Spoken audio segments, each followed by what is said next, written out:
9 datos clave de la vida de San Felipe Neri.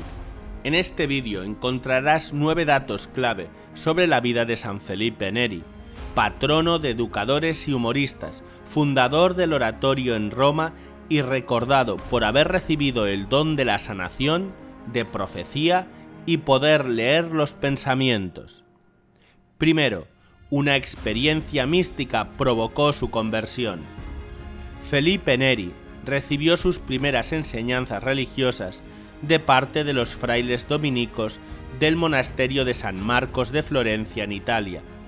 A los 16 años fue enviado a San Germano para ayudar en el negocio del primo de su padre. Hizo también aquella labor que su pariente decidió hacerlo heredero de su fortuna. Felipe tuvo una experiencia mística en una capilla que pertenecía a los benedictinos de Monte Cassino y descubrió su vocación al sacerdocio. Pronto decidió alejarse de la opulencia y los bienes materiales para enrumbarse en 1533 a Roma y servir a Dios. 2. Es conocido como el apóstol de Roma.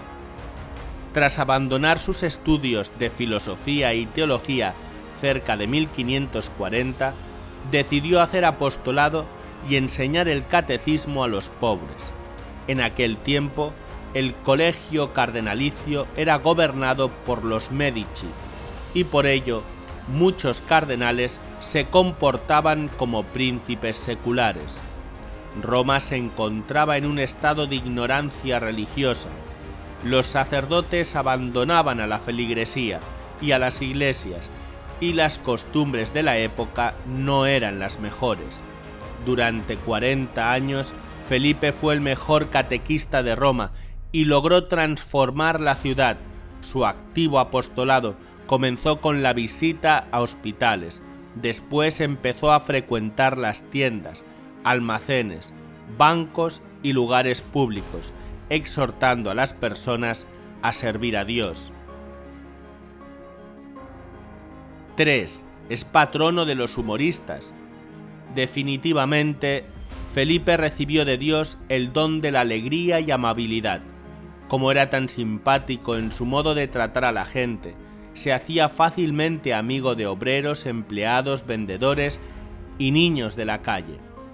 Una de sus preguntas más frecuentes era: ¿y cuándo vamos a empezar a volvernos mejores?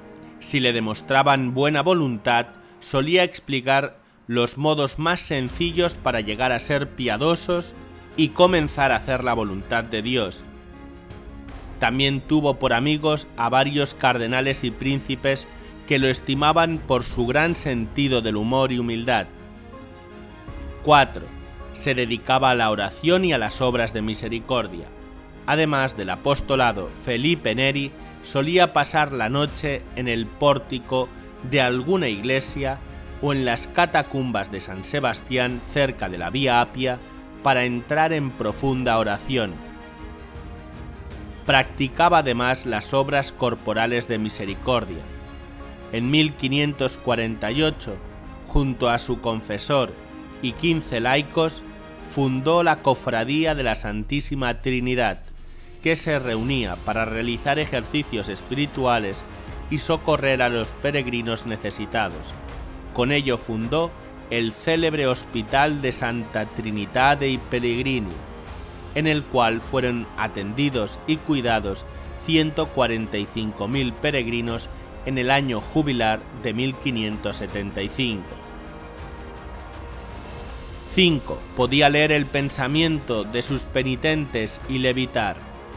El 23 de mayo de 1551, a los 36 años, fue ordenado sacerdote.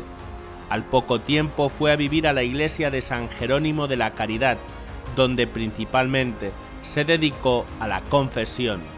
Solía confesar desde la madrugada hasta mediodía, algunas veces hasta las horas de la tarde, para atender a una multitud de penitentes de toda edad y condición social.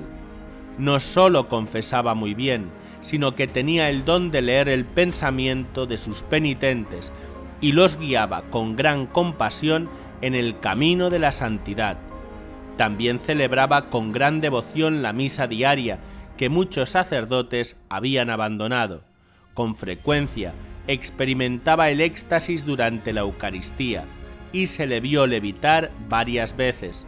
Para no llamar la atención, trataba de celebrar la última misa del día, en la que había menos personas. 6. Curaba enfermos y predecía el futuro. Felipe tenía el don de curación y le devolvió la salud a muchos enfermos. En varias ocasiones también predijo el futuro y vivía en estrecho contacto con lo sobrenatural. Quienes lo vieron en éxtasis dieron testimonio de que su rostro brillaba con una luz celestial. 7. Conoció a San Ignacio de Loyola. En 1544, Felipe se hizo amigo de San Ignacio de Loyola, a quien quiso seguir como misionero en Asia, pero al final desistió porque deseaba continuar con su labor en Roma. Fue así que constituyó el núcleo de lo que después se convirtió en la Hermandad del Pequeño Oratorio. En 1575, esta hermandad pasaría a llamarse Congregación del Oratorio de San Felipe Neri, siendo aprobada con la bula Copiosus in Misericordia Deus del Papa Gregorio XIII. 8. La Virgen María se le apareció y fue sanado. Su salud siempre fue frágil. En cierta ocasión, la Santísima Virgen se le apareció y le curó de una dolencia en la vesícula. El suceso aconteció así. El santo había casi perdido el conocimiento cuando súbitamente se incorporó. Abrió los brazos y exclamó: «Mi hermosa señora, mi santa señora». El médico que le asistía le tomó por el brazo, pero San Felipe le dijo: «Dejadme abrazar a mi madre que ha venido a visitarme». Después cayó en la cuenta de que había varios testigos y escondió el rostro entre las sábanas como un niño, pues no le gustaba que lo tomasen por santo. 9. Falleció en la solemnidad del Corpus Christi. El 25 de mayo de 1595, día del Corpus Christi, su médico lo vio tan extraordinariamente contento que le dijo: «Padre, jamás lo había encontrado tan alegre». Y él respondió: «Me alegré cuando me dijeron: vayamos a la casa del Señor». A la medianoche le dio un ataque, y levantando la mano para bendecir a sus sacerdotes que lo rodeaban, expiró dulcemente. Tenía 80 años. Fue declarado santo en 1622, y en Roma lo consideran como su mejor catequista y director espiritual.